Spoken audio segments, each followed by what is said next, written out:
अस्सलाम वालेकुम। आपने कभी सोचा है कि जब हम सुबह सोकर उठते हैं तो कितने घंटे सोते हैं? तकरीबन 8-10 घंटे, 6 घंटे तो कम से कम हम सोते हैं। लेकिन लगता हमें ऐसा ही है कि या तो जैसे अभी आंख बंद हुई थी और फौरन सुबह हो गई, या अमूमन ऐसा लगता है कि रात भर हम ख्वाबों में किसी दूसरी दुनिया में या किसी अपने ऐसे घूमते रहे, ऐसे कहीं से कहीं चले गए और उसके बाद पता चला कि सारी रात गुजर गई और फिर शायद ख्वाब का भी कुछ हिस्सा याद हुआ या कभी वो भी याद ना हुआ, और यूं 8 से 10 घंटे पलक झपकते में गुजर जाते हैं। और जब हम सुबह सोकर उठते हैं तो ज़िंदगी से 8-10 घंटे रोज़ाना की बुनियाद पर कम होते चले जाते हैं।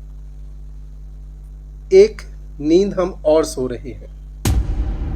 जो कुछ हम कर रहे हैं ये बिल्कुल उसी तरह ख्वाब की तरह से गुजरता चला जा रहा है। हमारी ज़िंदगी एक एक दिन के बाद हफ्तों में, फिर महीनों में, फिर सालों में गुजरती जा रही है, और इस कदर गुजर गई है कि यकीन जाने कि जब हमारी आँख खुलेगी तो ऐसा ही लगेगा कि जैसे या तो अभी आँख बंद हुई थी, अभी सोए थे, या फिर हम जो कुछ भी करते रहे वो ख्वाब की मानंद रह जाएगा।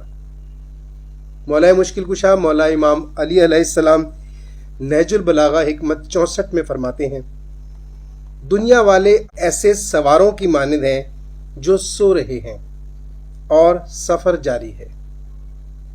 कोशिश कीजिए, जाग जाइए, कुछ आमाल ऐसे कर लीजिए जो काम आए। शुक्रिया।